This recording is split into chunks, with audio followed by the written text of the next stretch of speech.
start.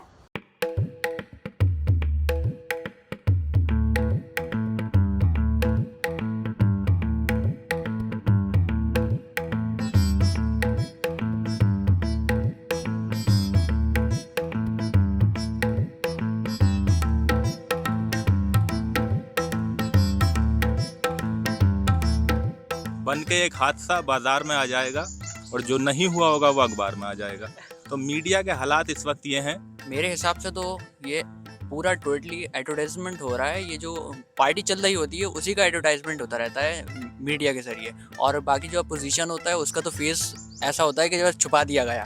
2 रुपए kilo वाला गेहूं लेने आ रहा है, 2.5 लाख 2 लाख की गाड़ी लेके आ रहा है, तो किस तरीके से गरीब होगी ये बताइए मैम। सबसे पहले गवर्नमेंट इसका मुनाफा लोग उठा रहे हैं। लोग उठा रहे हैं, बिल्कुल मैम, इसका मुनाफा लोग उठा रहे हैं। योजना आ जाती है लेकिन उन पर काम किया नहीं जाता। मतलब ऐसा होता है कि 50% लोगों को हो जाता है और 50% लोग रह जाते हैं। हमारे पास काम नहीं है, इस वजह से हम सरकार का अनाज ले रहे हैं, वो अच्छी बात नहीं है। हमारे पास काम हो, हम खुद कमाते हो, तो हमें क्या ज़रूरत है। आपने देखा होगा कि किसानों को अगर इतना ही लाभ सरकार दे रही है तो आत्महत्या क्यों कर रहे हैं किसान। देखिए, योजनाएं किसानों के लिए एक तरीके से कहावत है कि धोती खोल के पगड़ी बांधी। तो बीजेपी है तो हिंदू पार्टी है, समाजवादी या कोई और पार्टिकुलर तो वो मुस्लिम पार्टी है। हम इस चीज़ पे, यहाँ युवा हो कोई भी हो, इस चीज़ को लेकर चलना ही नहीं चाहिए। हमें मुद्दे लेकर चलना चाहिए कि क्या मुद्दे हैं, हमारे लिए क्या बेहतर होगा। एजुकेटेड बंदे के लिए, पढ़े लिखे के लिए कि राम मंदिर कोई मुद्दा नहीं है वोट कर, उसको अपनी क्वालिफिकेशन के आधार पर चुनना चाहिए, क्योंकि उसको देखना चाहिए कि उसका फ्यूचर कौन सिक्योर कर सकता है। राम मंदिर कोई मुद्दा नहीं है इलेक्शन के लिए। अब हिंदू वोटर्स को अगर देना है तो वो मुद्दों पर दे सकता है वोट, लेकिन अगर पढ़ा लिखा आदमी अगर इस बात में वोट देगा राम मंदिर पर या बाबरी मस्जिद पर, तो वो मुद्दा नहीं होना चाहिए।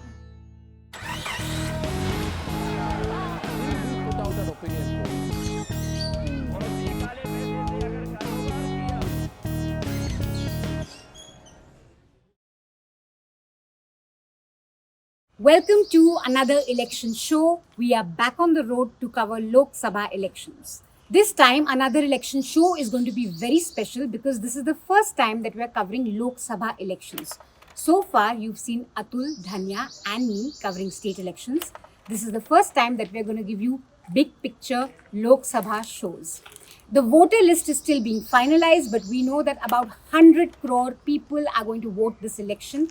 And almost 20 crore of these are going to be young people under the age of 29.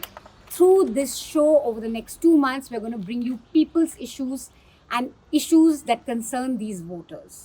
There's one more reason why this show is very special, and that is that it's completely ad-free. We guys do not take any advertisements in election season, that too, from governments or from corporations. We only depend on you guys to power our election reportage. If you guys have not supported us so far, I urge you to please log on to newslaundry.com/election fund, choose an amount that's convenient to you and power our election show. Power another election show, be our sponsors. Now without any delay, let's quickly go to Atul and he'll tell us where we are today. तो हम इस समय जिस जगह पर हैं वो बहुत ख़ास जगह है, और उत्तर प्रदेश की जो 8 लोकसभा सीट्स पहले चरण में चुनाव जहां पर होने जा रहा है, उनमें से ये एक सीट है रामपुर की लोकसभा सीट। 102 सीटें हैं पूरे देश में जहां पर पहले चरण में चुनाव होगा। रामपुर की बात मैं करूं तो कहा जाता है कि आज़म खान एक नेता हैं जिनका इस लोकसभा कॉन्स्टिट्यूंसी के ऊपर एक बहुत बड़ा असर है, उनका बहुत बड़ा प्रभाव रहा है। उनकी अपनी जो छवि है, जो कद रहा, उसका बहुत असर यहाँ के चुनावी नतीजों पर पड़ता रहा। लेकिन पिछले कुछ चुनावों के नतीजों को अगर हम थोड़ा सा देखें तो उस कद को लेकर, खासकर उनके कन्विक्शन के बाद, जेल जाने के बाद, उसमें थोड़ी सी एक गिरावट सी है या उसमें कुछ सेंध लगी है, उस पर भी हम बात करेंगे। और जैसा कि मनीषा ने बताया कि यहाँ पर एक बहुत बड़ी इस बार पॉपुलेशन है जो कि 29 साल से कम उम्र की है, जो कि चुनाव में हिस्सा लेगी। ख़ास रामपुर की बात मैं करूं तो यहाँ पर पहली बार जो वोट डालने जा रहे हैं, जिनकी संख्या 35,000 से थोड़ा ऊपर है, तो ऐसी एक बड़ी आबादी है जो पहली बार भी वोट डालेगी। उसमें बहुत सारे यूथ हैं। हम इस समय जहाँ पर खड़े हैं, एक ऐतिहासिक बिल्डिंग है, कॉलेज है ये, रज़ा पीजी कॉलेज रामपुर का, और वहाँ के कुछ स्टूडेंट हमारे साथ हैं। इसके अलावा हमारे साथ एक और मेहमान हैं जो कि एडवोकेट हैं, जुनैदुर रहमान साहब। आप सबका बहुत बहुत स्वागत है। तो हम यूथ के मुद्दों पर, खासकर रामपुर के मुद्दों पर, इसके अलावा पूरे देश की जो राजनीति चल रही है उसमें किस तरह के उम्मीदें आपकी आने वाली सरकार से हैं, आपके जो नेता यहाँ से चुने जाएंगे उनसे क्या उम्मीदें हैं, इन तमाम मुद्दों पर बात करेंगे। मैं एक मोटा छोटा सा एक जानकारी दे दूं, और रामपुर की जो लोकसभा सीट है यहाँ पर 3 मुख्य पार्टियाँ हैं। भारतीय जनता पार्टी ने अपने जो सिटिंग उनके एमपी हैं घनश्याम सिंह लोध, उनको टिकट दिया है। इसके अलावा समाजवादी पार्टी में टिकट को लेकर शुरुआत में थोड़ी सी गफलत रही, उन्होंने मोहिबुल्लाह नदवी साहब को अपना टिकट दिया है। उनको ये माना जा रहा है कि जिसको आज़म खान साहब चाहते थे टिकट देना, वो उनकी पसंद के असीम रज़ा, उनको नहीं देकर एक तरह से नाराज़गी पैदा की गई है। इसके अलावा बहुजन समाज पार्टी ने जीशान खान को टिकट दिया। तो ये 3 मुख्य उम्मीदवार हैं जिनके बीच में ये चुनाव होने जा रहा है।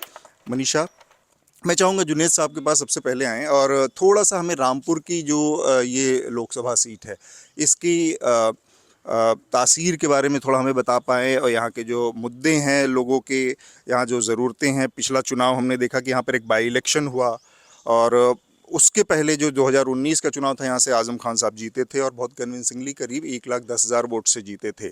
लेकिन उसके बाद हमने एक चीज़ देखी कि जब उनके इस्तीफे के बाद यहाँ पर 2022 में बाई इलेक्शन हुआ, उपचुनाव हुआ, तो वोटर परसेंटेज बहुत नीचे आ गया। भारतीय जनता पार्टी को जीत मिली, जो कि यहाँ का जो पूरा आंकड़ा है वोटों का, उस नज़रिए से अगर देखें तो बड़ा चौंकाने वाली बात कही गई, क्योंकि आमतौर पर यहाँ पर जो आबादी का जो वो है, करीब 51% के आसपास मुस्लिम वोटर हैं, और 49% के आसपास ऐसा है कि हिंदू वोटर है। तो थोड़ा सा ये कहा जाता था, समझा जाता था कि रामपुर की जो सीट है वो समाजवादी पार्टी के पक्ष में झुकी हुई है। फिर भी भारतीय जनता पार्टी ने इस सीट को जीता।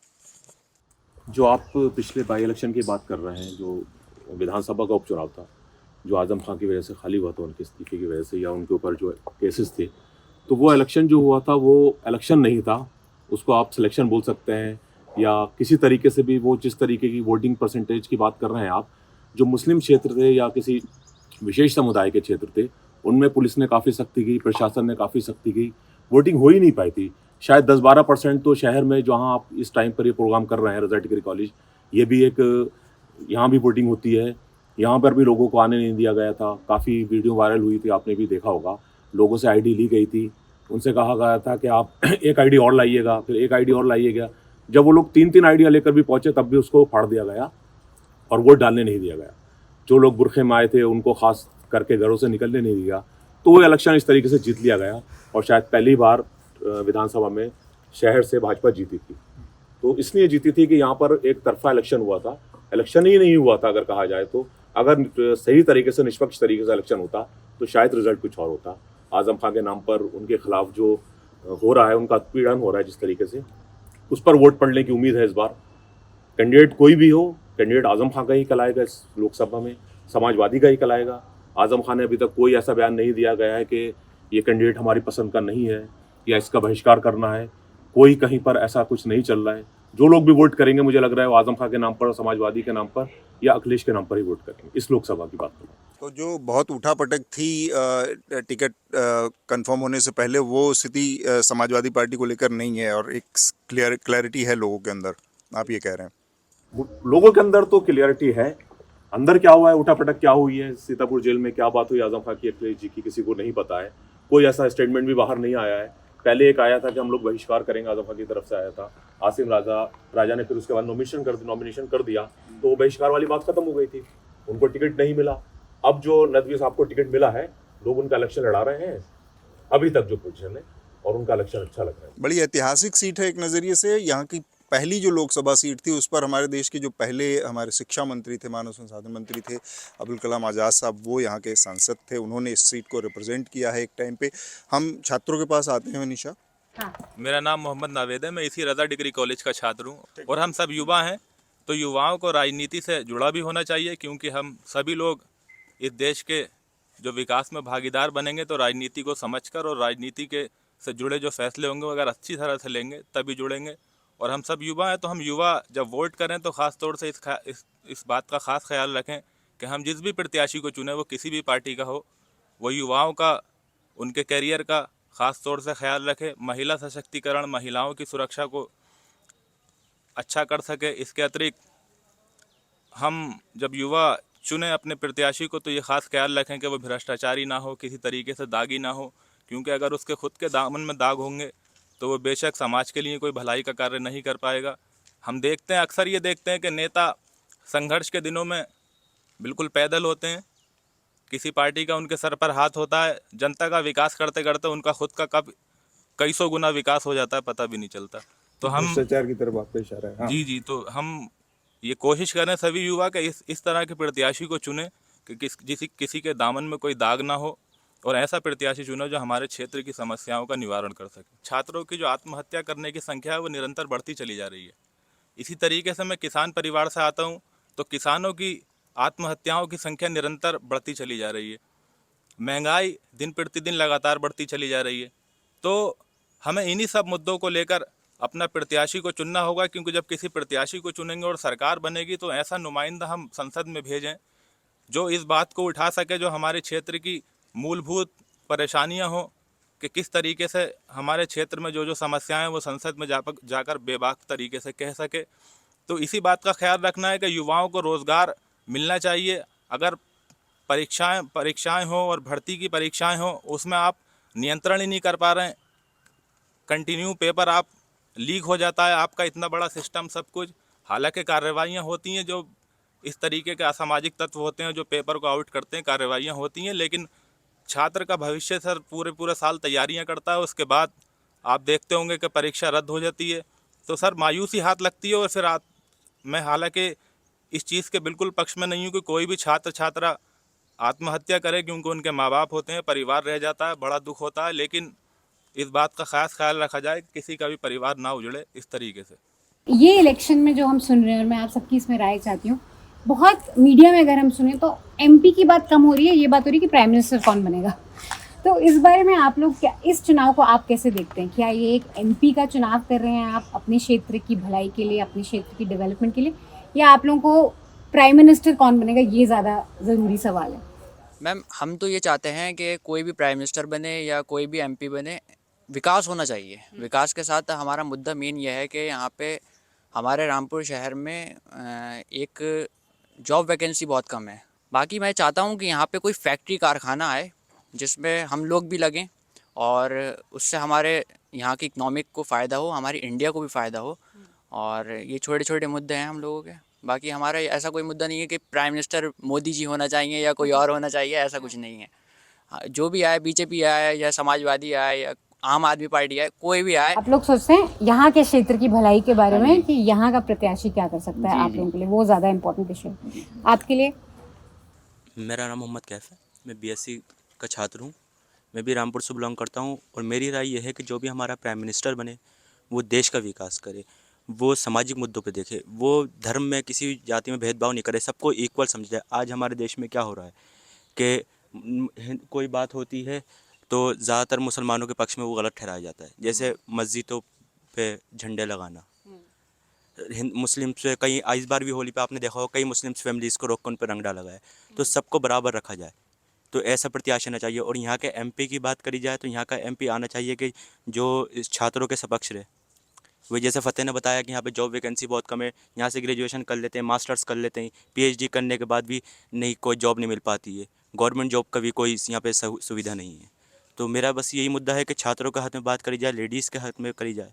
यहाँ पर जो कॉलेज में जिस तरह का माहौल है, आप लोग उससे कितना संतुष्ट हैं, कितना मुतमईन हैं कि ठीक है यहाँ पर अच्छा माहौल है, लड़कियाँ आती हैं पढ़ने लिखने और बहुत अच्छे माहौल में यहाँ से पढ़ लिख कर आगे जा सकती हैं, या फिर कोई और चीज़ें हैं जो कि कैंपस में आपको लगता है यहाँ सुधार होना चाहिए? मेरे अकॉर्डिंग तो कॉलेज का माहौल भी काफ़ी ठीक है, टीचर्स वगैरह भी काफ़ी अच्छे हैं और यहाँ रामपुर का माहौल भी ठीक है। और हम लोग आते हैं यहाँ स्टडी के लिए और सेफली ये है कि जहाँ हम रोड वगैरह पे जाते हैं तो मतलब जैसे बॉयज़ वगैरह होते हैं तो छेड़ाछाड़ी वगैरह, हाँ, इस टाइप से रहता है। और बाइक पे कुछ भी बोल करके चले जाते हैं और इस टाइप से। तो एक पुलिस का प्रेजेंस या एक पेट्रोलिंग अगर हो तो आप लोग को थोड़ा ज़्यादा सेफ लगेगा? Yes ma'am, yes ma'am, yes ma'am. और यहाँ पर जो है काफ़ी मतलब कॉलेज का तो ठीक है, लेकिन यहाँ रोड वगैरह पे आने जाने में थोड़ा प्रॉब्लम होता है। और लड़कियों के लिए मतलब वैकेंसी वगैरह निकालें, वैकेंसी आती हैं, पेपर्स वगैरह देते हैं तो वो लीक हो जाते हैं, और लीक हो करके फिर वो रद्द हो जाते हैं, और फिर काफ़ी टाइम लगता है, बच्चे मेहनत करते हैं। तो इसके लिए और ध्यान दिया जाए कि एग्ज़ाम मतलब लीक ना हो। अभी भी पुलिस का एग्ज़ाम लीक हो गया था, बच्चों ने बहुत मेहनत की थी, सब मतलब पानी फेंक गया सब चीज़ों पर। बच्चे बहुत ही ज़्यादा नर्वस होते हैं कि हम ऐसे साल खराब हो यस जाता है। Yes ma'am. अच्छा, ये इशू बार बार आ रहा है पेपर लीक का, और हर जगह आ रहा है, सिर्फ यूपी नहीं, हम जहाँ भी जाते हैं, गुजरात, महाराष्ट्र, पंजाब, हर जगह। तो आप लोगों से पूछते हैं कि यूपी का एक आंकड़ा भी है, मैं एक देख रहा था 2017 के बाद से उत्तर प्रदेश में करीब 10 ऐसे एग्जाम्स हुए हैं जिनके पेपर लीक हो गए हैं और परीक्षाएं रद्द हुई हैं। तो एक बड़ा इशू ये जैसे बाकी स्टेट्स में है वैसे यहाँ पर भी निकल कर आ रहा है, उस पर हमें थोड़ा सा लोग भी आ जाने चाहिए, पेपर लीक्स और क्योंकि स्टूडेंट्स कंप्लेन तो करते हैं, लेकिन ये इलेक्शन में कभी मुद्दा नहीं नजर आता, क्योंकि कोई एमपी है जो उठा रहा है। मैनिफेस्टो में मेरे ख्याल से कांग्रेस ने एड्रेस करा है कि हम सकता है। मैडम, मेरा नाम रोहित है, मैं एमए का स्टूडेंट हूँ। जैसे कि बड़े भाई बघेल साहब ने बताया है कि वो चुनाव नहीं हुआ था, ठीक है। तो पहली बात तो मैं इनसे पूछना चाहता हूँ कि ये एमएलए को एमएलए नहीं मानते रामपुर का? अगर आप पूछ लीजिएगा कि एमएलए नहीं मानते क्या, ठीक है। दूसरी चीज़, मैं जो आज सेफ्टी की बात कर रहा हूँ, महिला सेफ्टी, आप आज से 2 साल पहले, ये 5 साल पहले, जिस टाइम गवर्नमेंट समाजवादी की थी, आप यहाँ का हाल देखते हैं, इतना बुरा हाल था। जो हिंदू लड़कियाँ बैठी हैं, मेरी बहनें, वो कोई भी आने को तैयार नहीं थी, इतना भय का खौफ था, इतना डर बनाता था। आज भी आप देखेंगे पिछली सरकार के मुकाबले आज जो लड़कियां आ पा रही हैं वो पहले नहीं आ पाती थी। इतना खौफ बना दिया था इन लोगों ने, बहुत बुरी तरीके से। बात रही बेरोज़गारी की, तो मैं आपको एक चीज़ और बता दूं, भाई ने बताया बेरोज़गारी, तो इससे पहले जो नेता कहा करते थे, अब नहीं है वो, अब तो माफिया हैं। पहले नेता कहा करते थे उन्हें, पहले वो नेता थे, उनने बहुत टाइम राज किया रामपुर पे। उनने सिर्फ फैक्ट्रियाँ जो थी, उससे पहले हमारा रामपुर उद्योग नगरी रहना था, फैक्ट्रियाँ बंद कराने का काम किया। आप सर्वे करिएगा, सारी फैक्ट्रियाँ उनने बंद करा दी। सो आप क्लियरली समाजवादी पार्टी से खुश नहीं है? नहीं, तो आप बताइए, आप किसको, आपके लिए मुद्दे क्या है? मुद्दे यही है, फैक्ट्रियाँ जो थी वो क्यों बंद कराई गई। फैक्ट्रियाँ, समय लगेगा, कोई भी चीज़ के लिए है, समय लगेगा, फैक्ट्रियाँ लगेंगी। एक चीज़ मैं जो करना चाहूँगी कि जो महिला सिक्योरिटी का इशू है, इसमें हम हिंदू मुस्लिम ना ही करें तो बेटर है, क्योंकि मुझे नहीं लगता कि एक सिक्योरिटी का इशू है जो हर नेता, कोई भी पार्टी से, कोई भी रिलीजन से, उनको देखना पड़ेगा। ऐसा हम बोलें कि सिर्फ इस हिंदू लड़कियां ही कॉलेज खौफ में तो हर जाति हर धर्म के लोग पढ़ते होंगे। हाँ जी। तो अगर वो समस्या होगी तो सबके लिए होगी, हाँ, सारी क्योंकि लड़कियों समस्या के लिए है तो होगी, सबके लिए होगी। सारी लड़कियों के लिए यहाँ होगी। पर प्रत्येक धर्म के छात्र छात्रा पढ़ते हैं यहाँ पर, और यहाँ का जो प्रतिनिधित्व कर रही हैं यहाँ पर जो प्राचार्य महोदय हैं, वो बताता चलूँ, वो भी महिला हैं। डॉक्टर दीपा अग्रवाल जी उनका नाम है। आप देखेंगे मुस्लिम बाहुल्य क्षेत्र ज़रूर है, लेकिन यहाँ पर अगर आप टीचर्स की संख्या, स्टाफ की संख्या देखेंगे, 52 या 53 जितने भी टीचर्स हैं, उसमें से मैक्सिमम, देखिए ये हमारे देश की खूबसूरती है कि जमहूरियत है ये हमारे देश की, कि बेशक आपने सही कहा कि चुना हुआ व्यक्ति है, हम सबका सम्मान करते हैं, हमारे माननीय विधायक जी हैं, लेकिन यहाँ पर जब सुरक्षा की बात आती है तो यहाँ पर महिलाएं, चाहे वो दीपा मैम हो, जैसा मैंने आपको बताया, प्रिंसिपल हैं, और जागृति मैम हैं, बाकी और भी दीगर टीचर्स हैं, काफ़ी महिलाएं यहाँ पर हैं। टीचर्स भी ज़्यादातर, मैं लफ्ज़ भी यूज़ नहीं करना चाहता जो भाईजान ने हमारे किया कि अलग समुदाय से हैं, तो ज़्यादातर संख्या उन्हीं की है। जो मुस्लिम है मेरी बेटी है, उससे ही पूछ लीजिएगा, उससे पहले आप कितनी बार कॉलेज आई थी। तो आपको लगता है इम्प्रूव हुआ है सिक्योरिटी? बहुत फ़र्क है। आप देखो कॉलेज में क्या शांति का माहौल है, पहले नहीं था बिल्कुल भी। और इशू वाइज आपके लिए, आप युवा हो, आप वोट करेंगे यहीं से, आपके लिए सबसे बड़े मुद्दे क्या? जैसे पेपर लीक एक बड़ा मुद्दा आ रहा है, लेकिन कोई भी एमपी इस मुद्दे को ऐसे, मुझे तो नहीं लगता, प्रचार में उठाते हैं। कुछ कांग्रेस के मैनिफेस्टो में भी आया, देखते हैं बीजेपी का मैनिफेस्टो क्या बोलेगा, एसपी का। कई एमपीओ ने, कई एमएलओ ने अपने लेटर पेड से माननीय मुख्यमंत्री जी को शिकायत की गई थी, और उस शिकायत की वजह थी जो पेपर रद्द हुआ था, उसके जो आरोपी है उसे भी पकड़ा गया है। तो एक सिस्टम होता है, सिस्टम को चलाने में समय लगता है, वो सिस्टम की प्रक्रिया चालू है और वो रहेगी। जो भी दोषी होगा उसे सज़ा मिलेगी। वो तो आपने मुझे स्पोक्स पर्सन जैसा जवाब दिया, बट एज अ युवा आपके लिए मेरे लिए समस्या पार्टी, चलो छोड़ो जो भी है, लेकिन मेन इशू एज अ युवा, मेन इशू यही बताया भाई ने, बेरोजगारी का। बेरोजगारी थी नहीं, ख़त्म करी गई है। बेरोजगारी ख़त्म करी गई है, फैक्ट्रियाँ बहुत थी, ख़त्म कर दी गई। हमारे हाथ पैर जो बेरोजगारी से काटे गए थे, वो पूर्व नेता, मैं जिनका नाम नहीं लेना चाहूँगा, उनने बेरोजगारी ख़त्म करी, उनने हमारे हाथों में रिक्शे दी थी।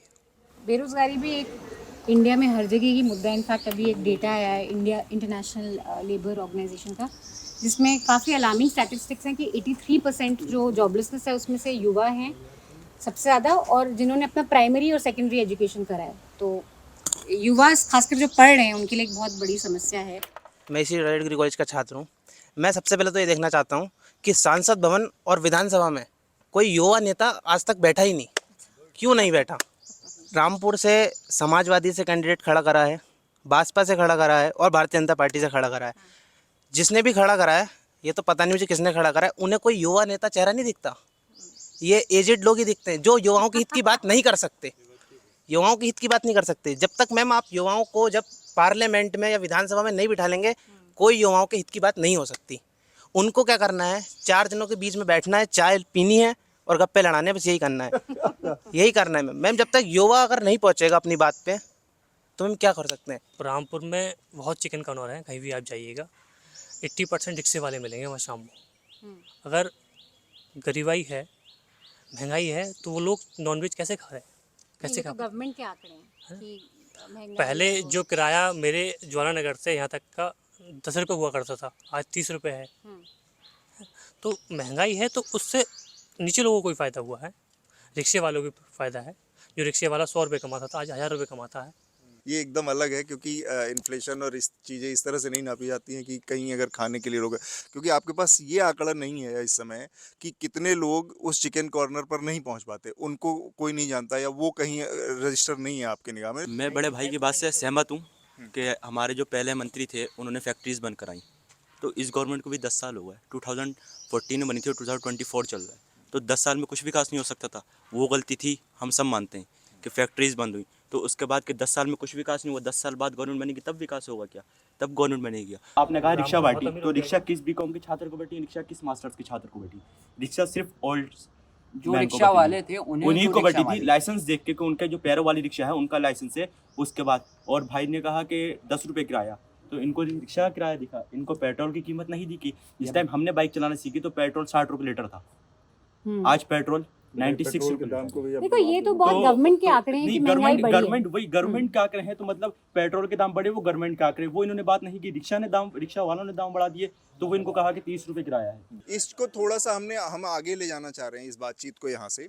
मैं ये जानना चाह रहा हूँ कि बहुत सारी स्कीम्स हैं, गवर्नमेंट बार बार प्रचारित करती है, उसमें आपको कहा जाता है कि गैस सिलेंडर दे दिए गए, आवास योजना दिया गया, 80 करोड़ लोगों को हम राशन देते हैं।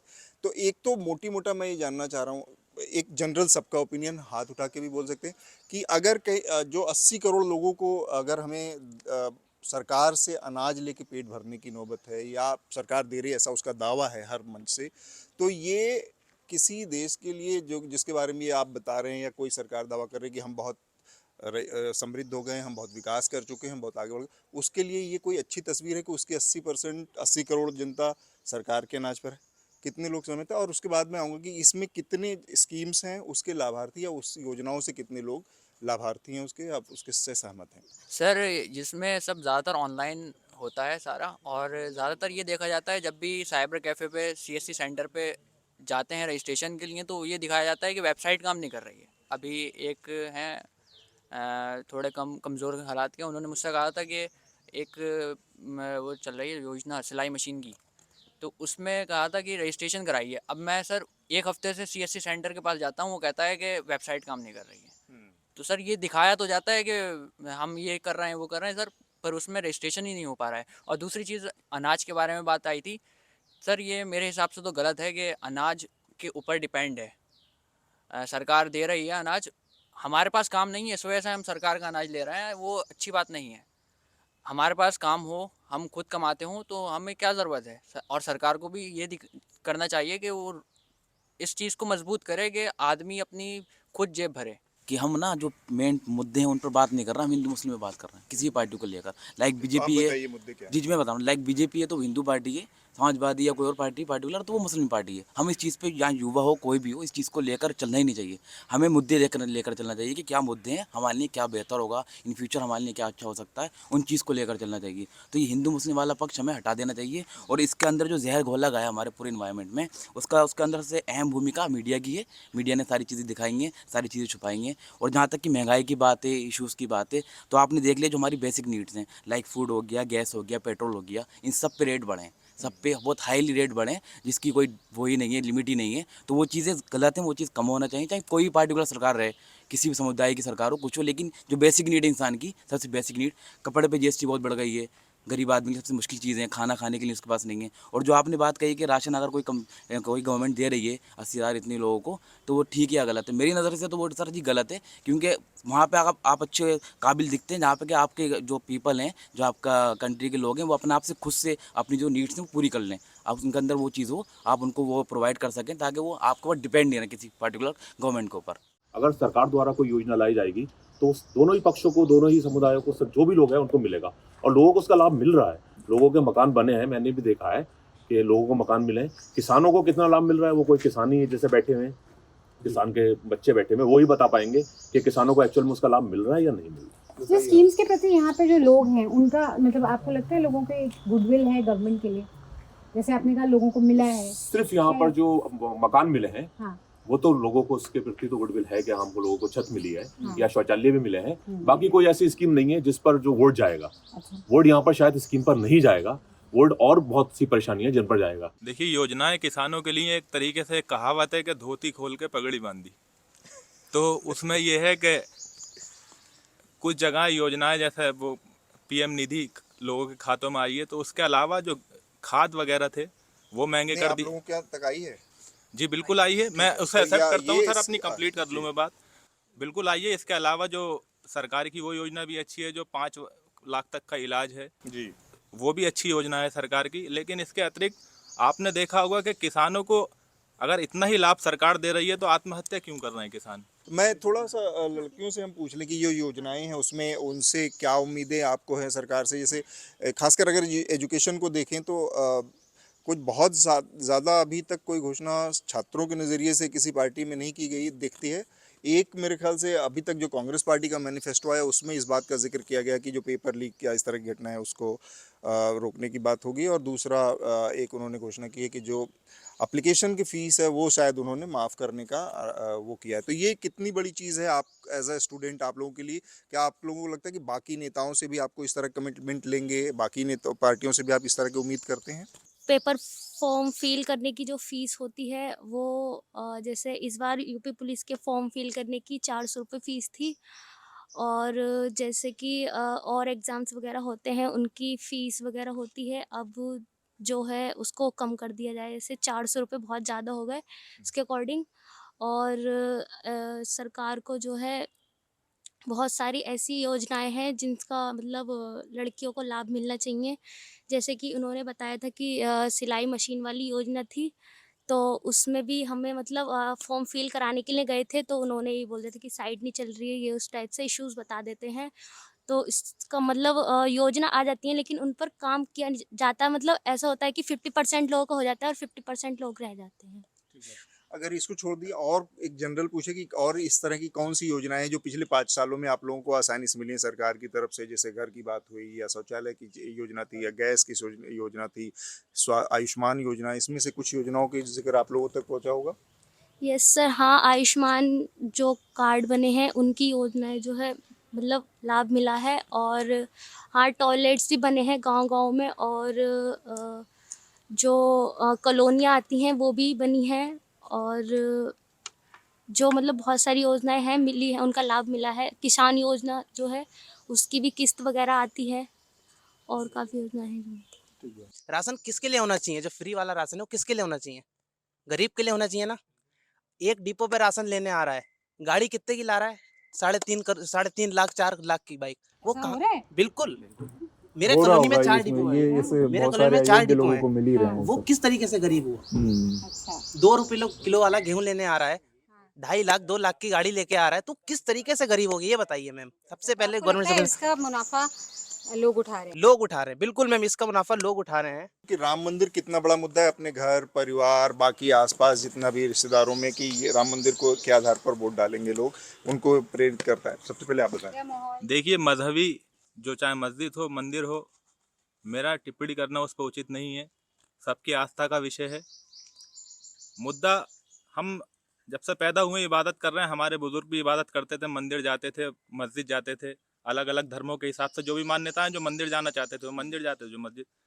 विषय हमारा ये होना चाहिए, मुद्दा ये होना चाहिए जो हमारा रोजगार है, सेफ्टी है, विकास है, सड़कें हैं, पानी है, अच्छी शिक्षा है, इस अस्पताल हैं।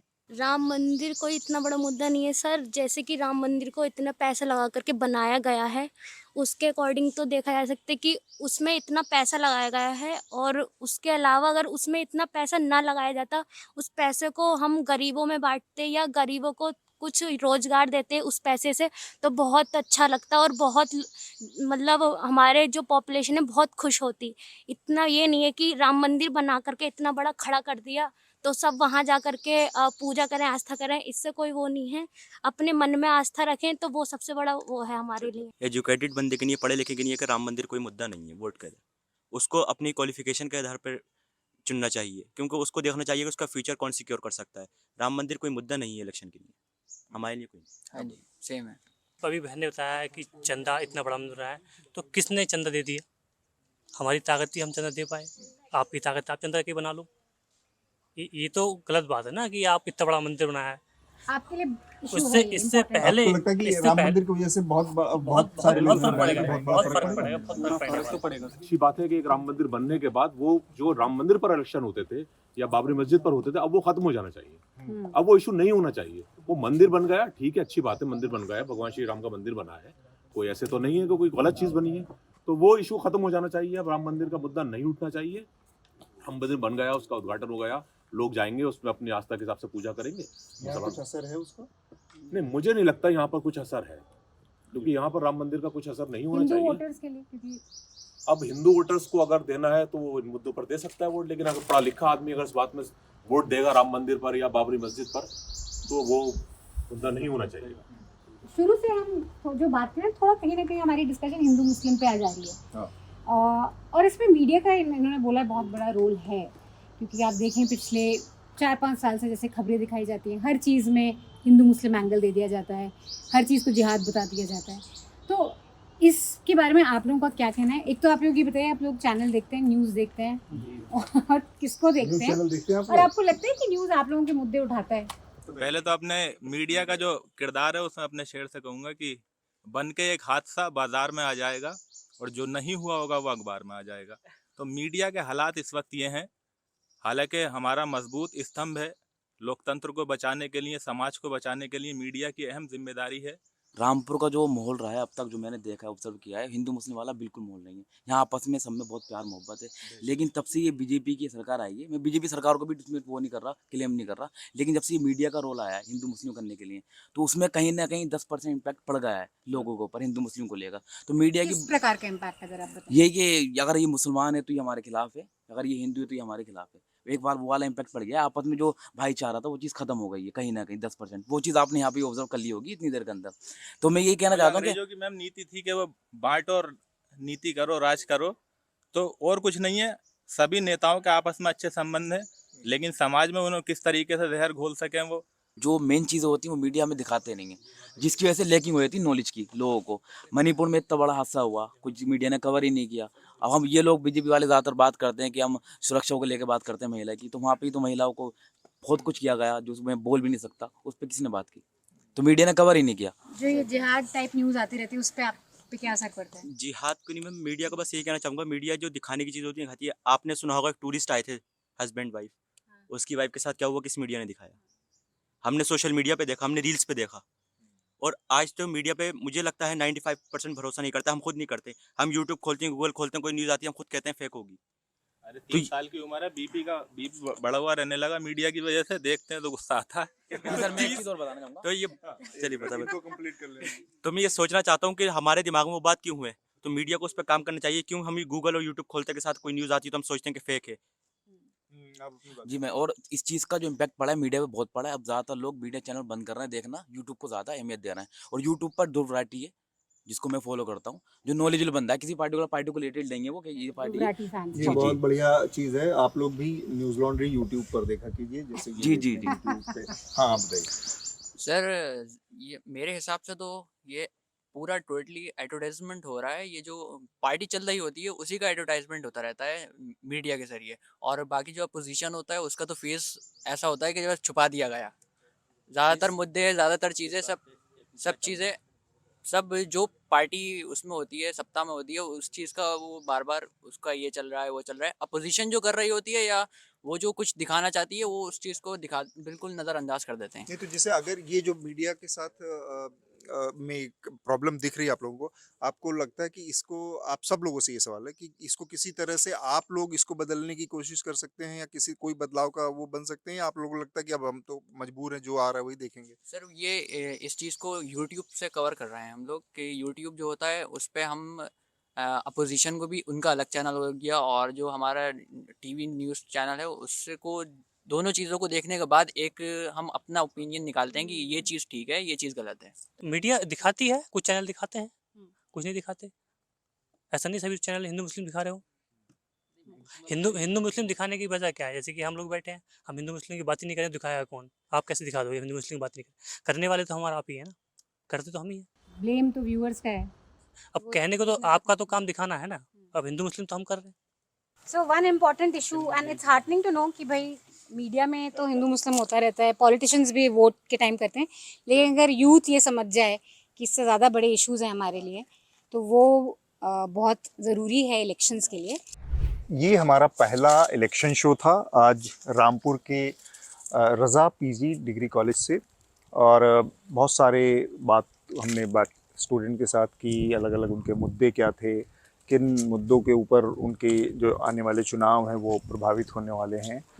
ये हमारा पहला इलेक्शन शो था। आने वाले समय में बहुत सारे और शोज़ 4 तारीख को जब नतीजे आएंगे उससे पहले हम आप तक पहुंचाने वाले हैं, और ये पूरा का पूरा अनदर इलेक्शन शो का जो सीरीज़ है आप तक आपके ज़रिए पहुंच रही है, आपके समर्थन से पहुंच रही है। न्यूज़ लॉन्ड्री के इस इलेक्शन फंड को मदद करें। हमारे छोटे छोटे कई सारे इलेक्शन फंड इस समय चल रहे हैं, उनको मदद करें, क्योंकि न्यूज़ लॉन्ड्री सिर्फ और सिर्फ आपकी मदद से चलता है। किसी भी तरह का विज्ञापन ना तो कॉरपोरेट का, ना किसी राजनीतिक दल का हम लेते नहीं हैं। तो इसलिए भी, क्योंकि हमारा मानना है कि जब पत्रकारिता में आप इन्वेस्ट करेंगे, आप निवेश करेंगे, तो पत्रकारिता आपके लिए जवाबदेह होती जाएगी। और इलेक्शन सीजन में सबसे ज़्यादा पैसा एक जो कमाते हैं वो मीडिया का एक वर्ग होता है, क्योंकि बहुत सारे एड्स आते हैं, सारी पार्टीज एड्स करती हैं, प्रचार देती हैं। वो सारे एड्स हमने खारिज कर दिए हैं, हम कोई भी एडवर्टिजमेंट्स नहीं लेते हैं, ताकि हमारा मेन एम ये रहता है कि हम जनता के मुद्दे आप तक पहुंचाएं, और कोई भी पावर में हो उनसे हम क्वेश्चंस पूछ पाए। आई थिंक यहाँ पे घूम फिर के हर स्टूडेंट के दिमाग में पेपर लीक एक बहुत बड़ा इशू है, वो ही यहाँ पे निकल के बहुत आया, बेरोजगारी, पेपर लीक। हाँ, लेकिन यहाँ पे एक टेंशन नजर आ रही थी हमें, वो हिंदू मुस्लिम वाला जो टेंशन है। रामपुर जैसे आपने बताया एक beginning में बंटवारा था। 50% ऑलमोस्ट मुस्लिम पॉपुलेशन है यहाँ पे। बीजेपी जो जीत रहे हैं काफी टाइम से, ये भी एलिगेशंस लगाए गए कि जिस चुनाव में वो जीते वहाँ पे बहुत स्ट्रॉन्ग टैक्टिक्स यूज करी गई, एडमिनिस्ट्रेशन का एक बहुत सख्त रवैया था लोगों के साथ, कुछ लोग वोट नहीं कर पाते। ये कुछ एलिगेशंस हैं, थोड़ी नाराजगी जो बातचीत मुस्लिम ऐसा students हैं उनकी निकल तरफ के से। आया, जो हमारे साथ यहाँ के रामपुर के स्थानीय एक बाशिंदे थे, उन्होंने भी हमें इस बात पर जोर देकर बताया कि किस तरह से जो बाई इलेक्शन था उसमें एडमिनिस्ट्रेशन ने बहुत सख्त रवैया खासकर जो मुस्लिम बाहुल्य इलाके हैं वहाँ पर अपनाया, जिसकी वजह से उनके लोग या मुस्लिम इलाकों से लोग वोट डालने के लिए नहीं निकल पाए। और ये नंबर्स में जो वोट ओवरऑल नंबर है उसमें भी दिखता है। जब 2019 का जो नंबर था उसमें करीब दो पहले और दूसरे पायदान की पार्टियां थी, उनके बीच में कुल 10 लाख वोट पड़े थे। और अगर आप बाई इलेक्शन के नंबर्स देखें तो उसमें वोट का परसेंटेज घट के करीब 6.5-7 लाख के आसपास आ गया। तो 3.5-4 लाख वोटों का गिरावट एक चुनाव में ये बताता है कि कुछ तो गड़बड़ हुई। तो ये था हमारा शो रामपुर से। Rampur will vote in the first phase April 19, और इसके बाद हमारे रास्ते अलग होने वाले हैं। मैं यहाँ से जाऊँगा रामपुर के बाद उत्तराखंड, देहरादून, हरिद्वार जाएंगे, वहाँ पर आप तक पहुंचाएंगे एक अनदर इलेक्शन शो के कुछ और हिस्से। इसके बाद मैं वहां से निकल कर जाऊंगा पश्चिम बंगाल। पश्चिम बंगाल में कलकत्ता है और कृष्णा नगर है, राना घाट है, यूनिवर्सिटीज़ हैं, जादवपुर यूनिवर्सिटीज़ में भी कोशिश करेंगे कि वहाँ पर भी वहाँ के छात्रों के साथ आप तक एक शो पहुँचाएँ। और मैं जाऊंगी कोचिन के बाद वायनाड, बहुत इंटरेस्टिंग कैंपेन रहेगा वहाँ पे। वायनाड के बाद मैं जाऊंगी कर्नाटका में हम बैंगलोर जाएंगे, मैंगलोर भी जा सकते हैं, और उसके बाद हम पहुंचेंगे दिल्ली, और फिर हम दोबारा मिलेंगे पटना में। तो पटना में छठे और सातवें फेज में हम पटना और ईस्ट यूपी, जो कि बनारस प्रधानमंत्री की कंस्टिट्यूंसी है, उसके आसपास के इलाकों को कवर करेंगे। वहां से आप तक अनदर इलेक्शन शो पहुंचाएंगे। बनारस बहुत एक हाई प्रोफाइल कॉन्टेस्ट रहेगा, वहाँ पे धन्या राजेंद्रन भी हमें ज्वाइन करेंगी। So stay tuned for that show, it's going to be very exciting. Stay tuned for all the coming episodes. Keep watching another election show. I will see you in Patna. Bye. Bye. This election season, your right to choose puts you at the heart of it again. We'd like to be your eyes and ears. Choose the journalism and media that serves democracy and you. Simply log on to newslaundry.com/2024 election fund and choose an amount of your choice for the reports of your choice.